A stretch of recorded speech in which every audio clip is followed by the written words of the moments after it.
Muito bem, meus queridos irmãos, irmãs, aqueles que nos visitam também, a você que nos assiste do seu lar, nós queremos prosseguir na nossa jornada bíblica no Sermão do Monte.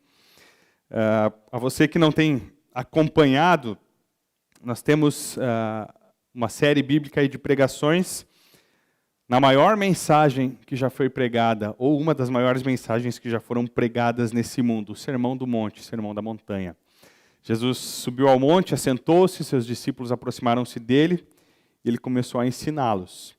E nós já, nesse trajeto, nessa caminhada, Jesus já nos ensinou a bem-aventurança dos pobres de espírito, porque deles é o reino dos céus. Ele já falou como é ser feliz. Felizes os que choram, porque serão consolados.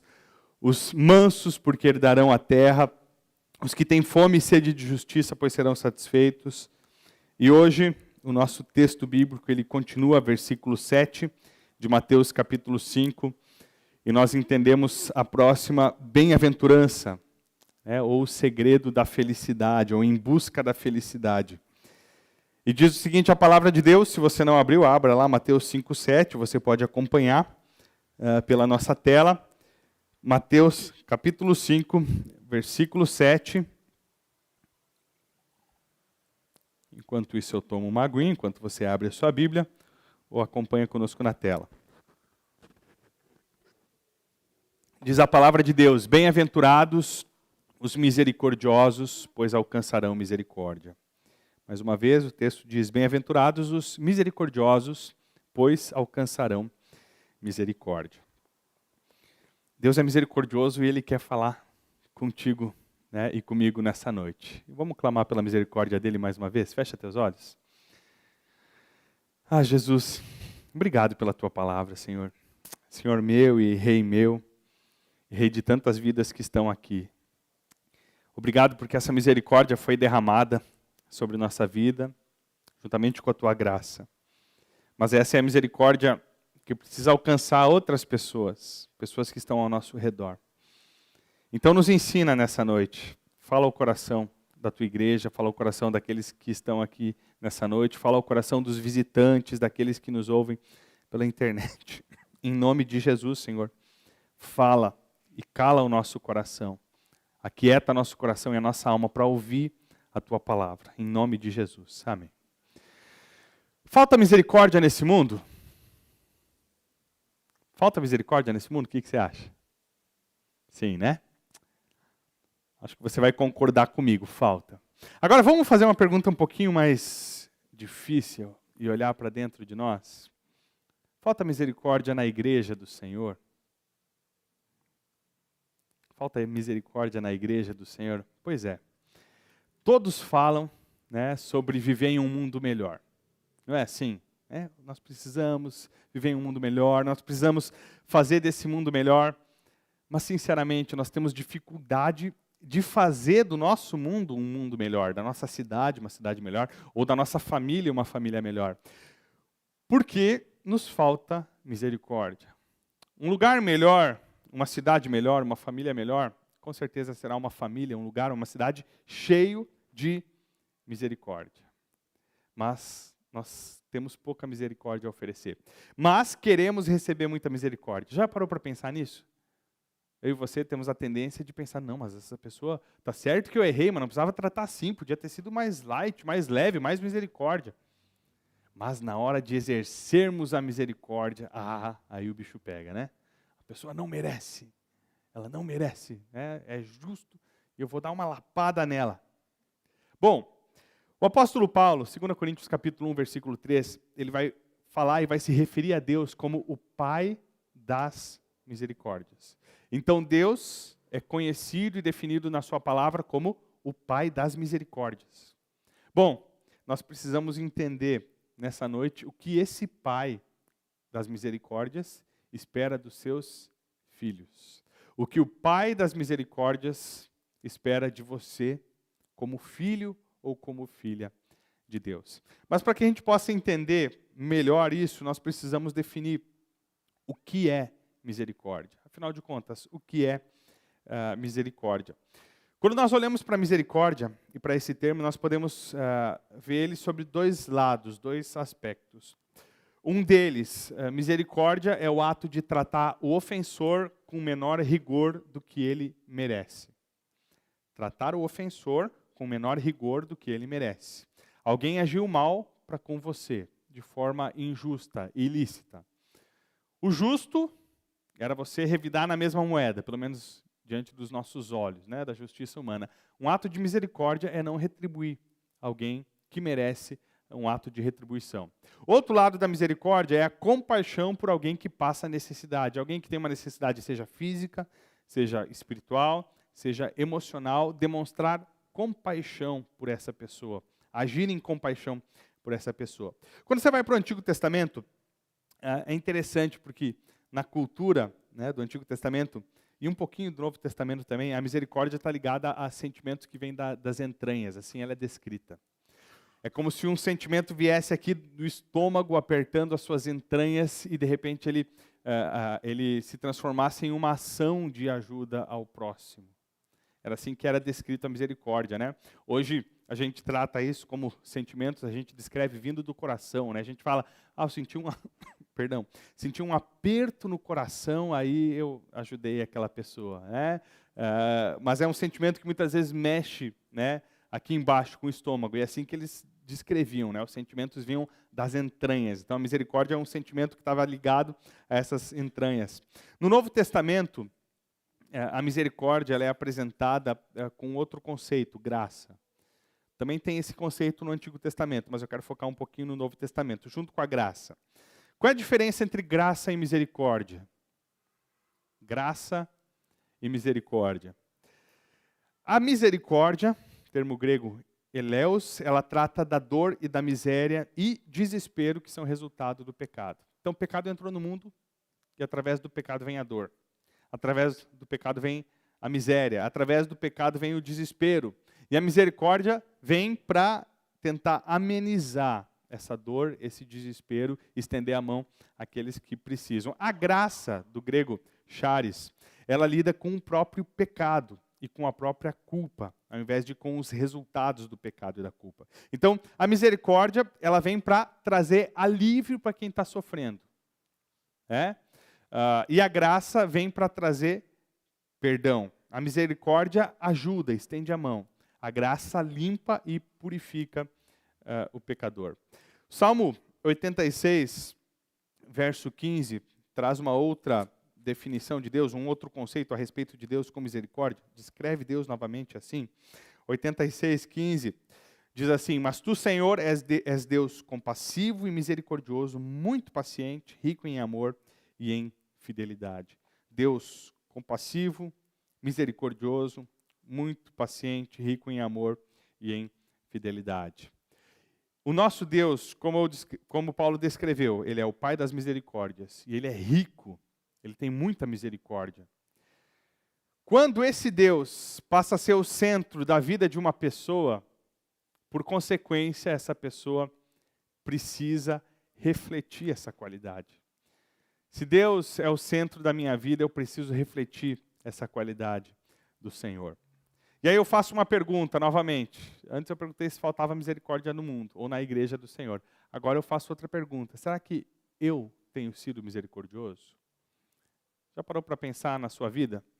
Você tem sido misericordioso ou misericordiosa, como é o Pai das misericórdias? Duas perguntas surgem daí. O quanto nós estamos procurando aliviar o sofrimento dos nossos semelhantes? Você conhece alguém que passa por algum sofrimento, de qualquer tipo? O quanto você tem procurado exercer a misericórdia, trazer alívio para essa dor? E a segunda pergunta, o que fazemos quando estamos diante da vingança? Quando você está com a faca e o queijo na mão para retribuir alguém que te fez mal.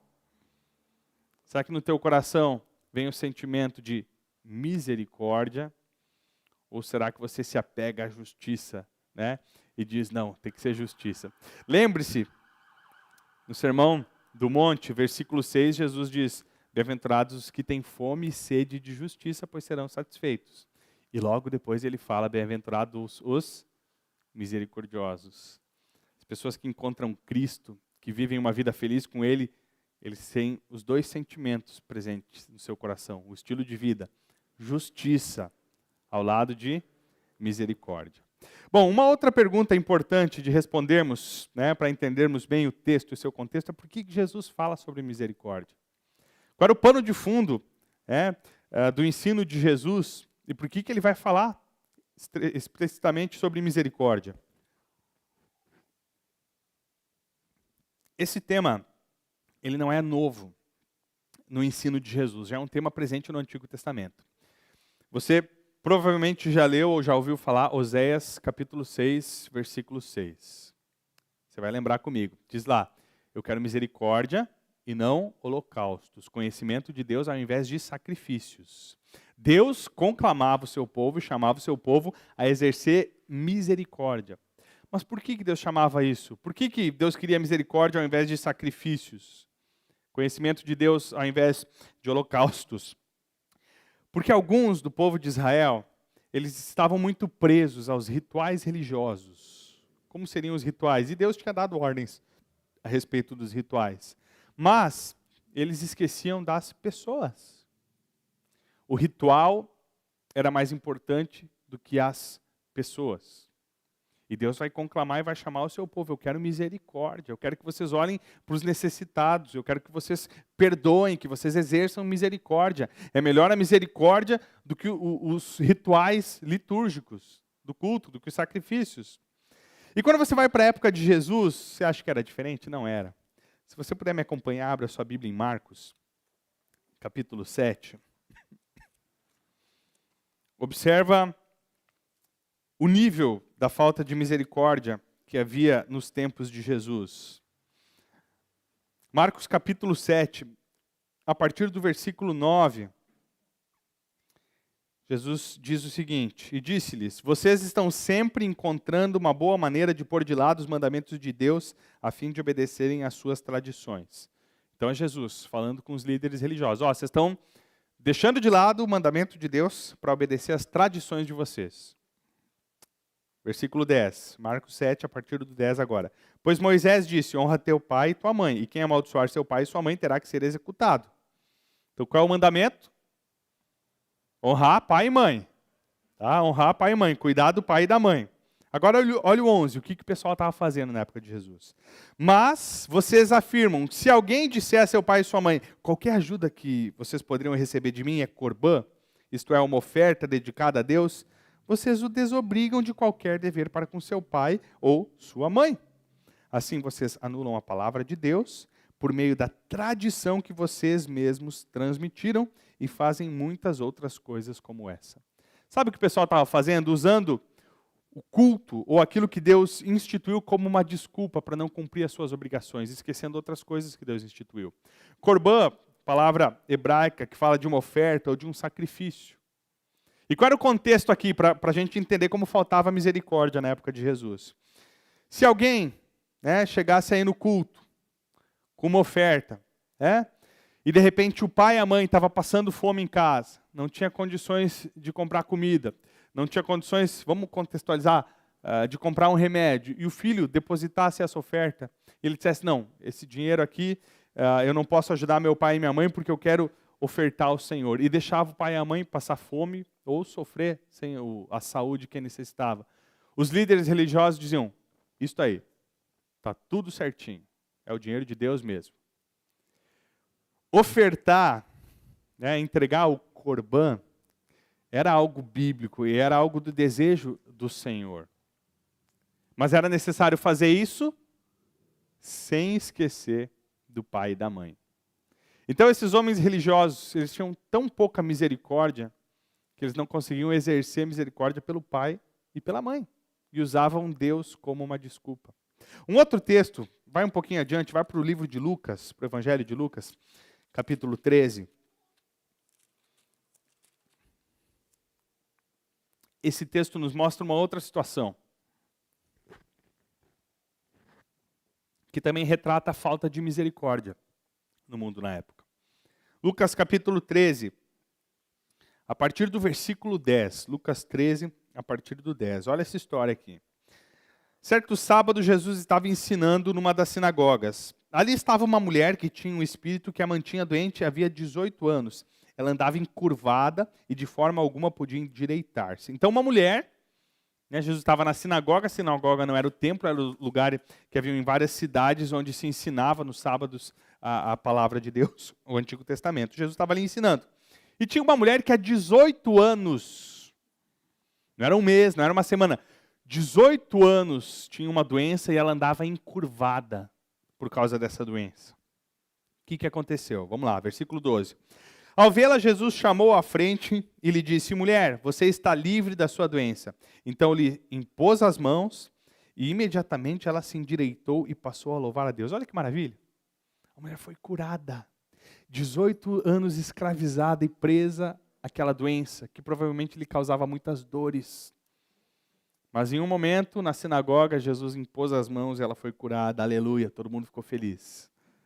Não. Todo mundo ficou feliz? Não. Versículo 14. Indignado porque Jesus havia curado no sábado, o dirigente da sinagoga disse ao povo: há 6 dias em que se deve trabalhar. Venham para ser curados nesses dias e não no sábado. O Senhor lhe respondeu: hipócritas. Cada um de vocês não desamarra no sábado seu boi ou jumento do estábulo e o leva dali para dar-lhe água? Então essa mulher, uma filha de Abraão, a quem Satanás mantinha presa por 18 longos anos, não deveria, no dia de sábado, ser liberta daquilo que aprendia? Tendo dito isso, todos os seus oponentes ficaram envergonhados. Mas o povo se alegrava com todas as maravilhas que ele estava dizendo. Qual é a reclamação do líder religioso? Ô, povinho, vocês têm que vir outro dia para ser curado. Sábado não é dia de curar. Não pode trabalhar no sábado. Essa cura aqui é um trabalho. Deus mandou descansar. Estava usando a lei de Deus. E Jesus revela a hipocrisia presente no coração daquele homem religioso, da sociedade religiosa da época. Gente, no sábado vocês não desamarram o boizinho, o jumento, os animais de vocês para dar água? Isso não é trabalho também? Vai deixar o bicho morrer de sede? Pois é, e essa filha de Abraão, uma pessoa, é gente, não é bicho, não poderia ser liberta no dia de hoje? Vai chamar de hipócritas, né? Hipócritas, versículo 15, ele define aqueles homens. Olha a falta de misericórdia naquele contexto. Os animais eram mais importantes do que as pessoas, ou aquela mulher. Não tinha problema trabalhar em prol do seu bichinho, do seu animal, da sua criação que lhe rendia dinheiro. Mas Jesus curar uma mulher no sábado era problemático. Então aqueles que mais deveriam mostrar misericórdia eram os mais desumanos na época de Jesus. Os caras conheciam a palavra de Deus de cor e salteado. Eles sabiam as leis, eles tentavam cumprir essas leis. Mas é interessante, ao mesmo tempo triste, porque aqueles que mais tentavam cumprir a lei eram os que estavam mais distantes de coração do propósito e da lei de Deus. Por que isso? Porque eles estavam presos aos rituais, e haviam mesmo rituais para se cumprir, mas eles estavam desligados das pessoas. Os rituais eram mais importantes do que as pessoas.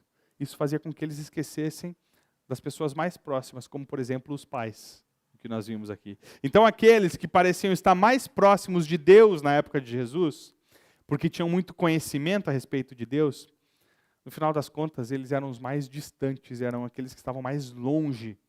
Por quê? Por causa do jeito como eles tratavam os outros. Porque eles se achavam melhores do que os outros. E quando alguém se acha melhor do que outro, ele não está apto para tratar essa pessoa com misericórdia. Quando eu me acho superior, quando o meu olhar vem de cima para baixo sobre uma pessoa, eu não vou tratá-la com misericórdia. Eu não vou tratá-la com misericórdia. O sentimento de superioridade não gera misericórdia. Mas agora a gente precisa trazer essa verdade para os nossos dias. Essa é a realidade da época de Jesus, no momento em que ele ensina o Sermão da Montanha, o Sermão do Monte. Essa bem-aventurança, bem-aventurados os misericordiosos, ela não tem nenhum valor se ela não for presente, não for real na minha vida, na tua vida, no meu dia a dia e no teu dia a dia. Então eu quero olhar a misericórdia aqui sobre 3 aspectos para caminhar para o final dessa mensagem. Primeiro deles, misericórdia para aliviar a dor. Misericórdia para aliviar a dor. Os misericordiosos são aqueles que abriram os seus olhos para a dor do seu próximo. Sabe o que a gente aprende na caminhada da vida ministerial também?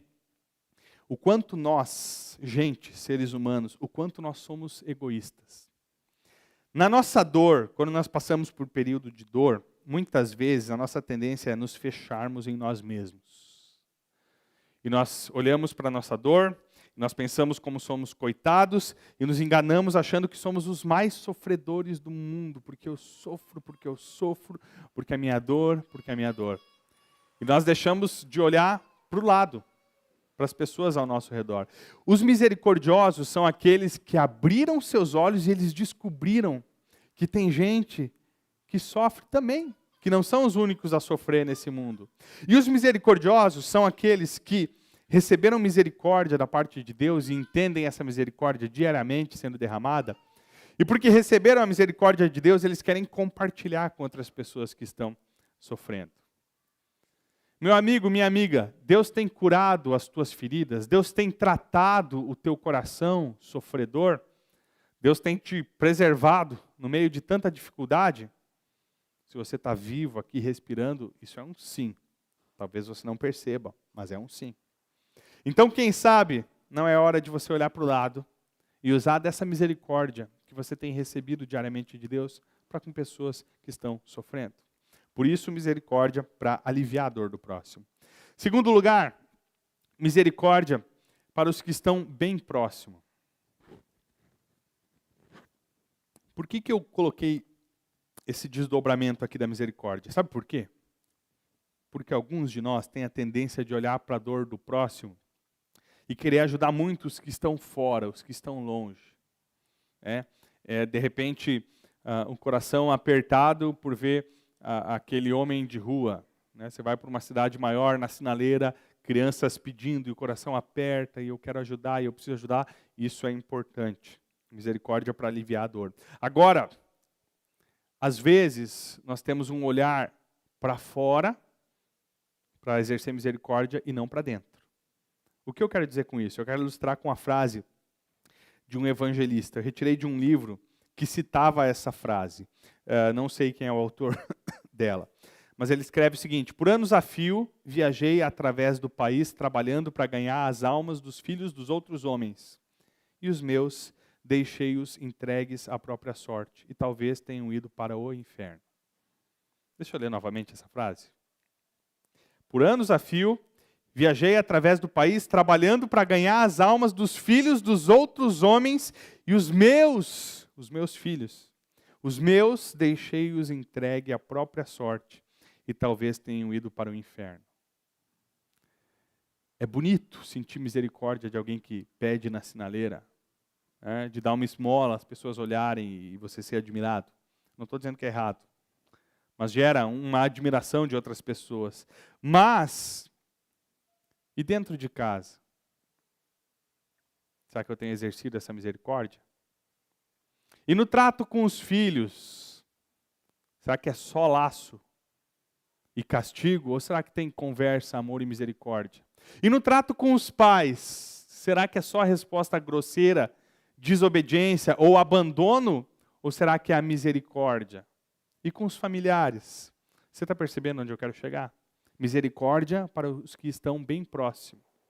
Porque às vezes é melhor olhar para fora, ou mais fácil olhar para fora e exercer misericórdia.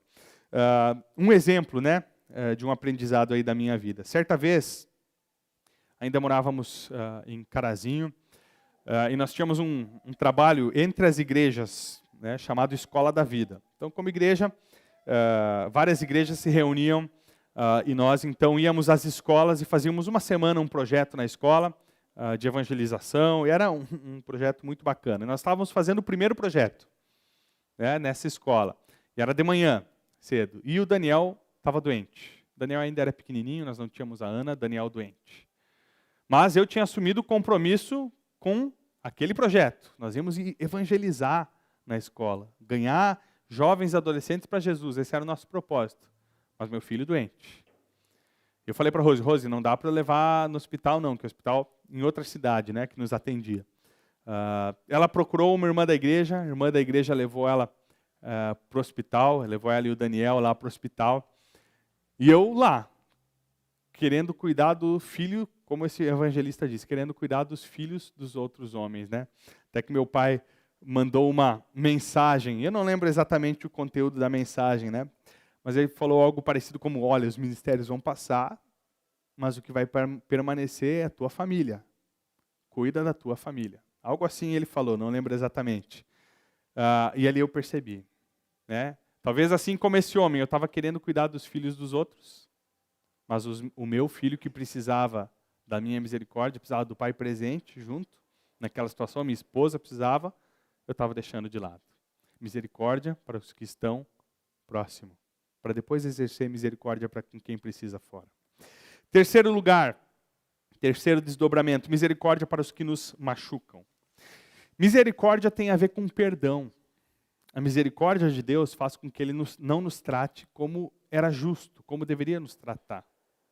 Suas misericórdias são a causa de não sermos consumidos.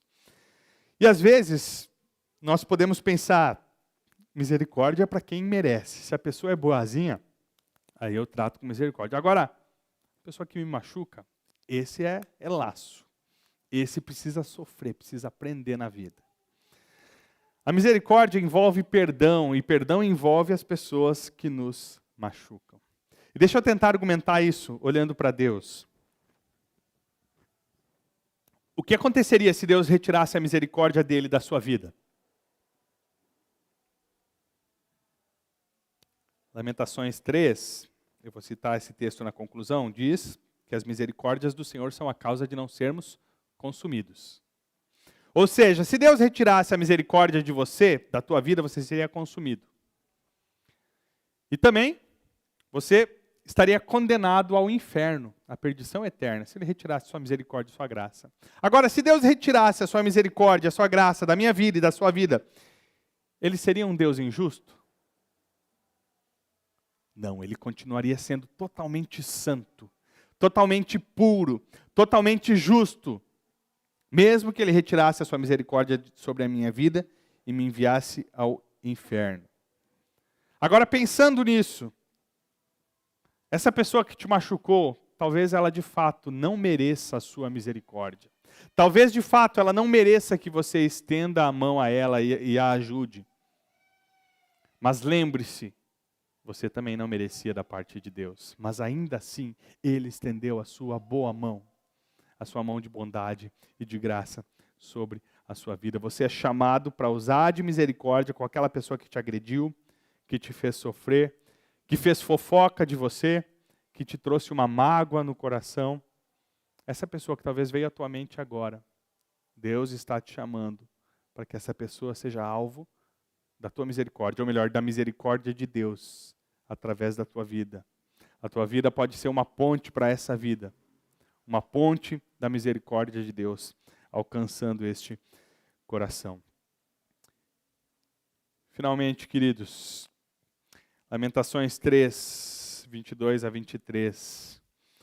Graças ao grande amor do Senhor é que não somos consumidos, pois as suas misericórdias são inesgotáveis, renovam-se a cada manhã, grande é a sua fidelidade. Jesus termina o Sermão da Montanha dizendo que os misericordiosos alcançarão misericórdia. Misericordiosos alcançarão misericórdia. Pensa do que você mais precisa da parte de Deus. O que você mais precisa da parte de Deus? E eu vou te dizer não. Não é saúde. Não é dinheiro. Não é um bom emprego, uma boa casa. O que você mais precisa da parte de Deus é a misericórdia. E o Senhor Jesus está declarando aqui que aqueles que agem com misericórdia alcançarão misericórdia. Deus tem te tratado com misericórdia, exerça misericórdia para com os outros. Agora lembre-se, as bem-aventuranças, elas não são um meio de se alcançar a felicidade, elas são o resultado de uma vida em Cristo. Não, eu vou fazer isso e aí eu serei feliz. Não. É o resultado. Eu tenho uma vida com Cristo e a minha vida vai sendo moldada no padrão de Deus. Então aqueles que recebem a misericórdia do Pai vão distribuir ela ao seu próximo. Vão distribuir ela ao seu próximo. Graças ao grande amor do Senhor é que não somos consumidos, pois as suas misericórdias são inesgotáveis, renovam-se a cada manhã, grande é a sua fidelidade. Deus tem misericórdia diária para a tua vida.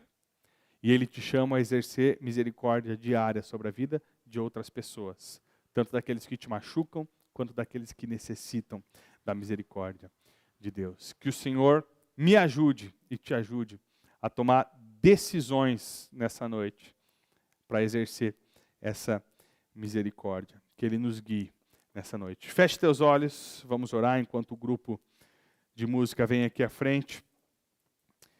Vamos orar clamando ao Senhor ajuda.